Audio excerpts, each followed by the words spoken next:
गणित की शिक्षण विधियाँ। गणित का अर्थ। गणित प्रतिरूपों का अध्ययन है। भीमशंकर का कथन है कि गणित प्रतिरूपों का अध्ययन है। गणित का अर्थ है, गणित शब्द की उत्पत्ति गण धातु से हुई, जिसका अर्थ गणना करना। गणित अंग्रेजी में मैथ कहते हैं। मैथ लैटिन भाषा के मैथमेटा शब्द से बना है, जिसका अर्थ भी गणना या गणित करना होता है। गणित का उद्भव गुणती से हुआ है तथा गणना करना इसका विशिष्ट गुण है, इसलिए गणित को गणनाओं का शास्त्र या गणनाओं का विज्ञान भी कहते हैं। गणित की परिभाषाएं। वेदांग ज्योतिष के अनुसार मोर के सिर पर मुकुट, सांप के सिर पर मणि, उसी प्रकार विज्ञानों में गणित सिरमौर होती है। वेदांग ज्योति कहते हैं कि गणित सिरमौर है। वेदांग ज्योतिष जी है जो गणित को सिरमौर बताते हैं। होबस जिस प्रकार से पत्थर औजारों को तीक्ष्ण बनाता है, उसी प्रकार गणित मस्तिष्क को तीव्र बनाती है। हॉब्स कहता है कि गणित मस्तिष्क को तीव्र बनाती है। नेपोलियन गणित की उन्नति, राष्ट्र की उन्नति। नेपोलियन राजा था तो वो तो गणित की उन्नति, राष्ट्र की उन्नति बताएगा। होगवेन गणित सभ्यता व संस्कृति का दर्पण है। होगवेन ने कही लुगाई थोड़ी खतरनाक आ गई, मैंने लाना पड़ी दर्पण। तेने होगवेन ने कह दिया कि गणित सभ्यता व संस्कृति का दर्पण है। रोजर बेकन गणित को विज्ञानों का सिंह द्वार और कुंजी कहते हैं। बेकन है जो सिंह द्वार और कुंजी कहता है किसको? गणित को। गिब्स गणित एक भाषा है। गिब्स गणित को भाषा मानता है। पाइनकेर गणित सभी वस्तुओं को समान नाम प्रदान करता है। आइंस्टीन गणित क्या है? ये मानवीय चिंतन का प्रतिफल है जो अनुभवों से परे सत्य प्रमाण है। सुश्रुत आत्मा प्लेटो के अनुसार लोह वाष्प छोड़ो। गैलीलियो गणित की भाषा ऐसी होती है जैसे परमेश्वर ने समस्त ब्रह्मांड उसमें रचना कर दी। गैलीलियो ने दूरबीन बनाई जिसने ब्रह्मांड देखा, इसलिए उसकी ब्रह्मांड शब्द की रचना मस्तिष्क में रह गई। हर्बर्ट स्पेंसर गणित में मनोविज्ञान का प्रयोग संभव ही नहीं बल्कि आवश्यक भी है। हर्बर्ट स्पेंसर गणित में मनोविज्ञान का प्रयोग करता है। जॉन लॉक गणित हमारे मस्तिष्क की तर्क की आदतों का विकास करती है। लॉक कहता है कि ताड़ों और आदत, तर्क मतलब ताड़ों। बेंजामिन पियर्स गणित हमारे निष्कर्ष को मस्तिष्क को आवश्यकता तक गणित हमारे निष्कर्षों को मस्तिष्क निष्कर्ष तक पहुँचाने में मदद करता है। बेंजामिन पियर्स कहता है कि गणित हमारे मस्तिष्क से निष्कर्ष पहुँचाता है। गोस के अनुसार गणित विज्ञानों की रानी है। गोस के एक रानी है, कौन? गणित विज्ञानों की रानी। बेल के अनुसार गणित विज्ञानों का नौकर है। बेल वैसे ही नौकर ही होता है। गणित भौतिक की शाखा है। लेम्से के अनुसार निष्कर्ष गणित एक भाषा है। गणित परिणाम, दिशा, संख्या, भार, भौतिक गुण का अध्ययन किया जाता है। गणित की विषय वस्तु में क्रमबद्ध, तार्किकता, सुव्यवस्थितता होती है। गणित अनुशासन है। गणित सार्वभौमिक विषय, गणित अमूर्त विषय है। गणित एवं हम ऐसे नहीं सोचते कि गणित संख्या दिख रही है इसका मतलब मूर्त है। मूर्त नहीं है, गणित अमूर्त है। गणित एक व्यावहारिक एवं जीवनोपयोगी विषय है। गणित एक अमूर्त व्यवस्था है जो अमूर्त तत्वों से मिलकर बनती है। मार्शल स्टोन गणित एक अमूर्त व्यवस्था है जो अमूर्त तत्वों से मिलकर बनती है। तो गणित महत्व। गणित बालकों की मानसिक शक्तियों का विकास करती है। गणित तर्क शक्ति, वर्गीकरण, अमूर्त चिंतन, श्रेणीकरण, विश्लेषण और समस्या समाधान। गणित अवकाश, खाली समय, रिक्त समय का श्रेष्ठतम प्रयोग सिखाती है। गणित बालकों में स्व अध्ययन की क्षमताओं का विकास करती है। गणित बालकों में अनुशासन की भावना विकसित करती है क्योंकि गणित में नियमों, सिद्धांतों, सूत्रों की शुद्धता पर बल दिया जाता है। एनसीएफ 2005 के अनुसार शिक्षण में स्मरण रटने को हतोत्साहित किया जाता है जबकि अवधारणा विकास पर बल दिया जाता है। एनसीएफ के अनुसार गणित शिक्षण में रटने को हतोत्साहित किया जाता है जबकि अवधारणा विकास पर बल दिया जाता है। गणित का प्रयोग दैनिक जीवन की सभी आवश्यकताओं की पूर्ति हेतु होता है, इसलिए व्यवहारिक विषय है। समाज के सभी क्षेत्रों में इसका प्रयोग होने के कारण यह सामुदायिक विषय है। सामुदायिक विषय कौन सा है? गणित। गणित विज्ञानों की जननी है और व्यापार की प्राणवायु है। गणित बालकों के व्यावसायिक विकास में सहायक होती है। गणित बालकों में समस्या समाधान, आत्मविश्वास, आत्मनिर्माण, परीक्षण, शैली क्षमताओं का विकास करती है। एनसीईआरटी के अनुसार गणित शिक्षण के उद्देश्य: प्राथमिक स्तर पर गणित शिक्षण बालकों को व्यावहारिक ज्ञान, जबकि उच्च प्राथमिक स्तर पर मानसिक विकास। प्राथमिक स्तर पर तो व्यावहारिक विकास, उच्च प्राथमिक स्तर पर मानसिक विकास। BSER board of secondary education of Rajasthan, माध्यमिक शिक्षा बोर्ड राजस्थान के अनुसार गणित का महत्व: प्रारंभिक स्तर पर गणित शिक्षण का उद्देश्य बालकों की मानसिक शक्तियों का विकास करना होता है, जबकि उच्च प्राथमिक स्तर पर बालकों को व्यावहारिक ज्ञान प्रदान करना उद्देश्य होता है। मतलब एनसीईआरटी का उल्टा है कौन? RBSE। गणित शिक्षण महत्व: टीचिंग शिक्षण एक उद्देश्यपूर्ण प्रक्रिया है जिसके द्वारा बालक का सर्वांगीण विकास किया जाता है। शिक्षण एक अंतःक्रिया है जो प्रारंभ में शिक्षक एवं शिक्षार्थी के मध्य संपन्न होती है।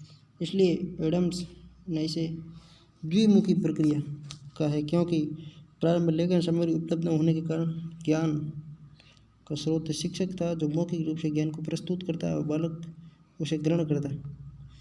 जॉन डेवी ने शिक्षण को त्रिमुखी प्रक्रिया बताया। 3 तत्व है: शिक्षक, शिक्षार्थी, समाज। एडम्स ने 2, डीवी ने 3, जॉन डेवी 3 शब्द हैं, 3। ये विचारधारा शिक्षण की व्यापक विचारधारा मानी जाती है। डीवी के शिष्य किलपैट्रिक और थॉर्नडाइक किसका शिष्य था? डीवी का। किलपैट्रिक तो वैसे ही डीवी के था। डीवी एक प्रसिद्ध दार्शनिक थे। डीवी ने प्रयोजनवाद की स्थापना की और प्रयोजना विधि किलपैट्रिक ने दी। BS ब्लूम ने भी शिक्षण को त्रिमुखी प्रक्रिया कहा है, जिसके 3 तत्व हैं: शिक्षक, शिक्षार्थी एवं पाठ्यक्रम। ब्लूम ने भी 3 बताया। ये शिक्षण संकुचित विचारधारा है। रायबर्न ने भी BS ब्लूम की विचारधारा का समर्थन किया। डीवी और रायबर्न ने 3 प्रकार बताए, जबकि एडम्स ने 2 प्रकार बताए। शिक्षण के तत्व और उपागम: शिक्षण के 3 बुनियादी तत्व हैं। स्मिथ और टॉलमैन के अनुसार 3 तत्व हैं: शिक्षक, प्रभुत्ववादी चर, एकतंत्रीय चर, निरंकुशवादी चर। एनसीएफ 2005 के अनुसार शिक्षक का नाम सुविधा प्रदाता, सुगमकर्ता, सरलीकर्ता, उत्प्रेरककर्ता। एनसीएफ 2005 राष्ट्रीय पाठ्यचर्या क्रम 2005 विद्यालय शिक्षा का नवीनतम दस्तावेज है, जिसका निर्माण प्रोफेसर यशपाल के नेतृत्व में गठित राष्ट्रीय संचालन समिति के द्वारा किया गया। एनसीएफ 2005 में राजस्थान का प्रतिनिधित्व रोहित धनखड़ जयपुर ने किया। एनसीएफ 2005 में राजस्थान का प्रतिनिधित्व रोहित धनखड़ जयपुर ने किया। एनसीएफ 2005 में मूल्यांकन की नवीन तकनीक CC रचनात्मक मूल्यांकन, खुली पाठ्यपुस्तक प्रणाली, परियोजना कार्य प्रस्तुत किया गया। एनसीएफ 2005 के निर्माण के में यशपाल समिति 1993 को आदर्श रूप में स्वीकार किया गया, क्योंकि इसका प्रमुख सुझाव शिक्षा बिना बोझ के दो।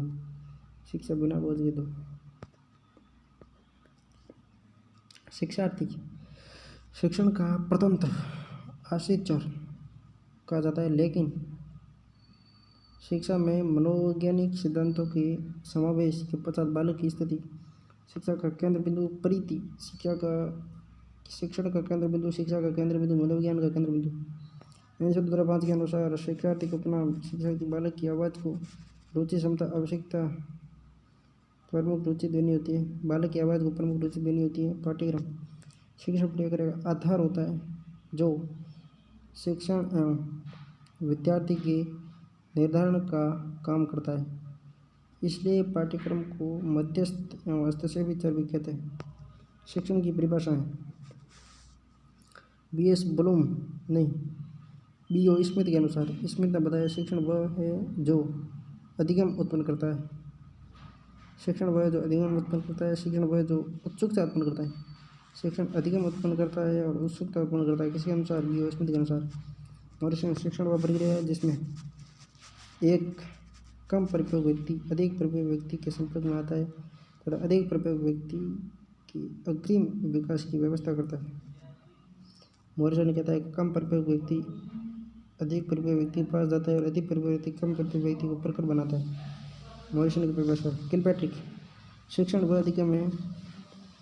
शिक्षण और अधिगम में वही संबंध है जो वस्तु को खरीदने और बेचने में होता है। शिक्षण का वर्गीकरण विभिन्न सिद्धांतों विभिन्न विधानों के विभिन्न आधारों पर किया गया है। उद्देश्यों के आधार पर ब्लूम ने स्तर के आधार पर, शासन प्रणाली के आधार पर, व्यवस्था के आधार पर, उद्देश्यों के आधार पर ब्लूम ने शिक्षण के उद्देश्यों को 3 भागों में बांटा: ज्ञानात्मक, भावात्मक, क्रियात्मक। ज्ञानात्मक, ये ब्लूम के वर्गीकरण का प्रथम भाग है। ज्ञानात्मक, बालकों के मानसिक शक्तियों का विकास होता है जिसमें तार्किक क्रिया, अमूर्त चिंतन और समस्या समाधान पर बल दिया जाता है। किसमें? ज्ञानात्मक में। उद्देश्य कितने? ब्लूम ने 3 बताए। ब्लूम ने सीखने के 3 प्रकार बताए। प्रत्यक्ष सीखने का सबसे प्रभावी तरीका है। बालक सबसे अधिक इसी से सीखता है। इसके अंतर्गत ज्ञानेंद्रियों के द्वारा अर्जित ज्ञान शामिल होता है। आँख, कान, नाक, जीभ, त्वचा द्वारा प्रत्यक्ष सीखना। उसके बाद में प्रत्यक्षात्मक सीखना। प्रत्यक्ष सीखना, जब बालक प्रत्यक्ष रूप से ज्ञान प्राप्त करता है तो उससे उनकी समरूप समझ विकसित होती है, जैसे प्रत्यात्मक अवधारणा सीखना भी कहते हैं। सहचर्यात्मक, प्रत्यक्षात्मक, प्रत्यक्ष सीखना, सहचर्यात्मक, जब पूर्व में अर्जित ज्ञान का प्रयोग नवीन ज्ञान को सीखने या नवीन परिस्थितियों में उसका प्रयोग करता है उसे सहचर्यात्मक सीखना कहते हैं। मनोविज्ञान में से अतिक्रम का अंतरण कहते हैं। ज्ञानात्मक उद्देश्य का वर्गीकरण। बीएस ब्लूम ने 1956 में ज्ञानात्मक उद्देश्य को 6 भागों में वर्गीकरण किया है: ज्ञान, बोध, ज्ञानोपभोग, विश्लेषण, मूल्यांकन। ब्लूम ने उद्देश्य को 6 भागों में बांटा है: ज्ञान, बोध, ज्ञानोपभोग, विश्लेषण, मूल्यांकन। ज्ञानात्मक उद्देश्य को 6 भागों में बांटा है: ज्ञान, बोध, ज्ञानोपयोग, ज्ञान, बोध, प्रयोग, विश्लेषण, मूल्यांकन। 56 में RCM ब्लूम की प्रणाली में क्षेत्रीय शिक्षा महाविद्यालय मैसूर द्वारा संशोधन प्रारूप। RCM ने ज्ञान, बोध, ज्ञानोपयोग, सृजनात्मकता, ज्ञान, बोध, प्रयोग, सृजनात्मकता। RCM ने खाली 4 ही प्रकार बताए: ज्ञान, बोध, ज्ञानोपयोग, सृजनात्मकता। ब्लूम की टैक्सोनॉमी वर्गीकरण का नवीनतम संशोधन एंडरसन ने 2001 में 6 भागों में किया: स्मरण, समझना, लागू करना। स्मरण, समझना, लागू करना, विश्लेषण, मूल्यांकन, रचना। स्मरण, समझना, लागू करना, विश्लेषण, मूल्यांकन, रचना। स्मरण, समझना, लागू करना, विश्लेषण, मूल्यांकन, रचना।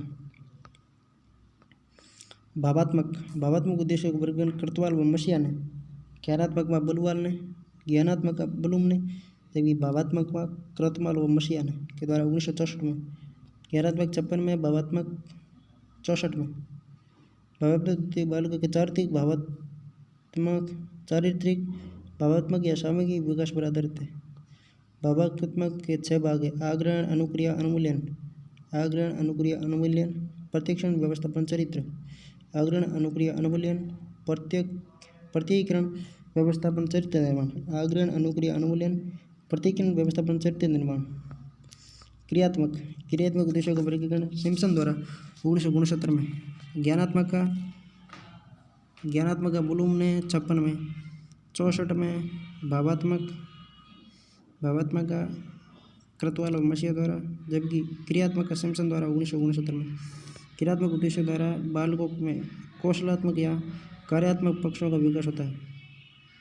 6 प्रकार है किसके क्रियात्मक है: उद्दीपक, कार्य करना, नियंत्रण, समायोजन, स्वाभाविकरण, आत्तों का निर्माण। उद्देश्य, कार्य करना, नियंत्रण, समायोजन, स्वाभाविकरण, आत्तों का निर्माण।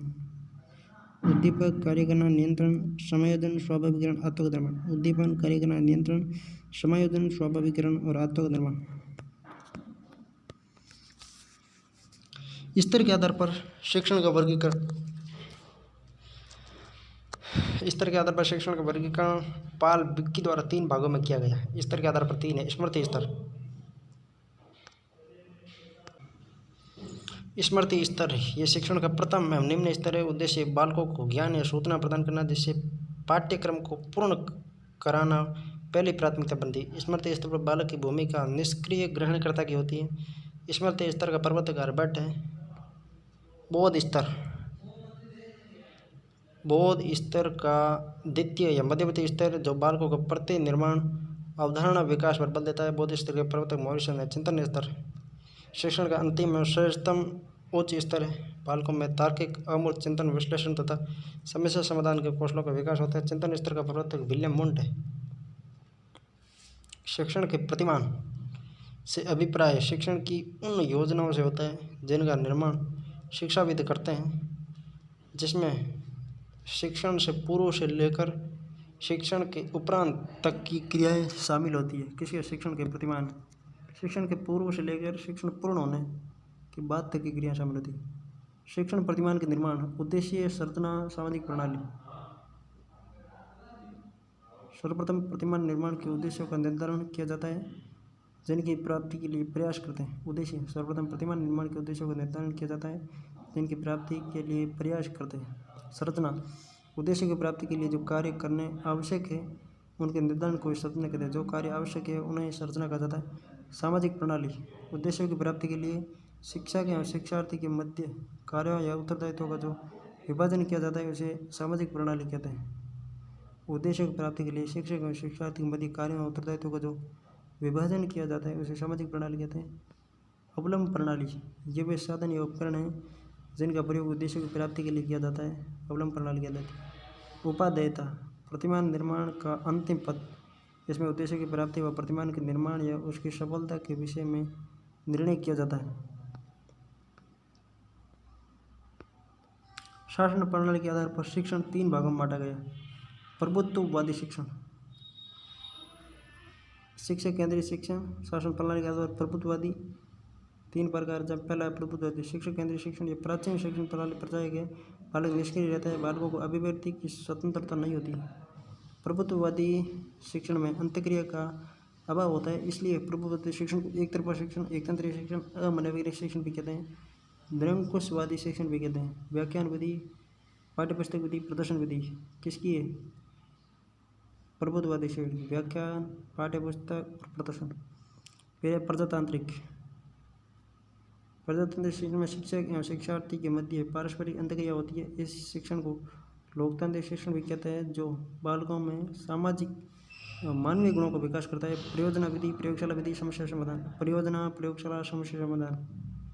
हस्तक्षेप रहित शिक्षण, हस्तक्षेप रहित शिक्षण में शिक्षार्थी की भूमिका मुख्य होती है, जो स्वगति या स्वक्रिया से सीखता है। इसमें शिक्षक की भूमिका गौण होती है, जो बालकों के लिए सुविधा व्यवस्थात्मक कार्य करता है, जैसे खेल विधियाँ केवल बच्चा ही कार्य करता है, शिक्षक नहीं होता है। व्यवस्था या संगठन के आधार पर शिक्षण, व्यवस्था या संगठन के आधार पर 3 प्रकार है। औपचारिक शिक्षण, औपचारिक शिक्षण की प्रारूप, कार्यक्रम, प्रक्रिया निर्धारित होती है। उद्देश्य, विषय वस्तु, स्थान, समय। कक्षा या विद्यालय में शिक्षण औपचारिक शिक्षण। अनौपचारिक शिक्षण, इसमें प्रारूप, प्रक्रिया, कार्यक्रम निर्धारित नहीं होते। परिवार, आस पड़ोस, समाज, संस्कृति, मित्र समुदाय। निरौपचारिक शिक्षण, इसमें औपचारिक एवं अनौपचारिक दोनों के गुण शामिल होते हैं। जैसे विषय वस्तु उद्देश्य निर्धारित होते हैं, लेकिन स्थान समय निर्धारित नहीं होता है। विषय वस्तु उद्देश्य निर्धारित होते हैं, स्थान समय निर्धारित नहीं होता।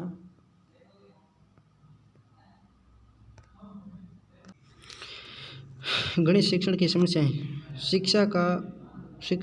शिक्षा एक उद्देश्यपूर्ण प्रक्रिया है जो बालकों के सर्वांगीण विकास पर बल देती है।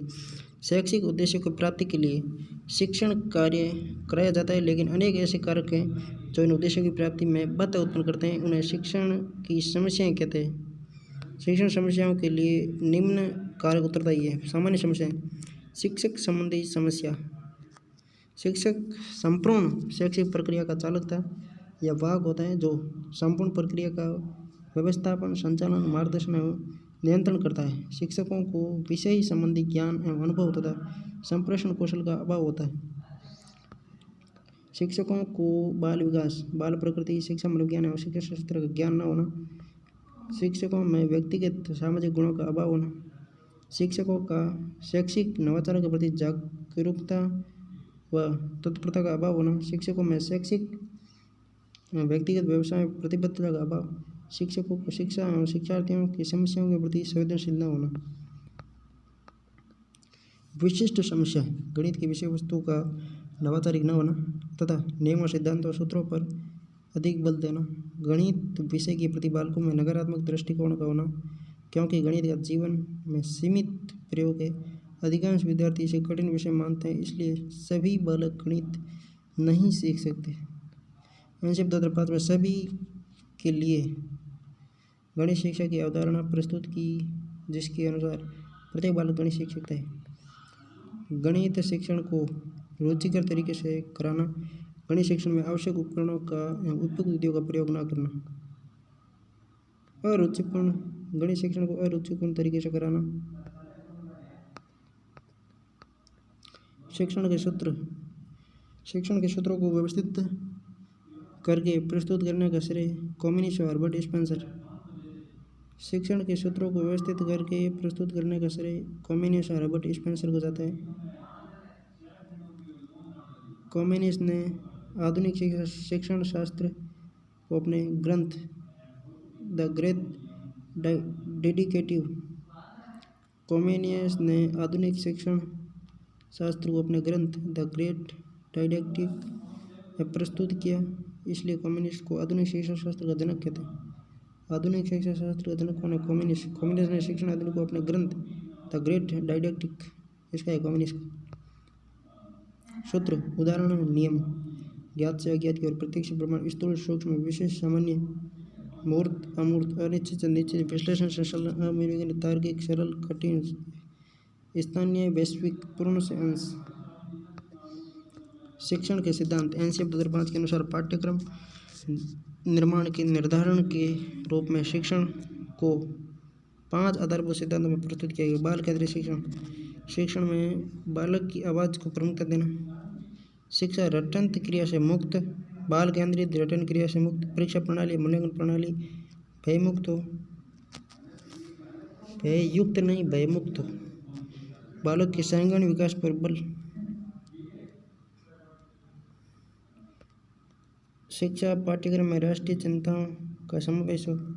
अन्य सिद्धांत, नियोजन का सिद्धांत, तैयारी का सिद्धांत, निश्चित उद्देश्यों का सिद्धांत, मनोवैज्ञानिकता का सिद्धांत, रुचि का सिद्धांत, क्रिया का सिद्धांत, जिज्ञासा का सिद्धांत, अनुभव का सिद्धांत और तत्परता का सिद्धांत। थॉर्नडाइक ने रुचि, क्रिया, जिज्ञासा, अनुभव, तत्परता, रुचि क्रिया जिज्ञासा, अनुभव, तत्परता, रुचि क्रिया जिज्ञासा, अनुभव, तत्परता, रुचि क्रिया जिज्ञासा, अनुभव, तत्परता।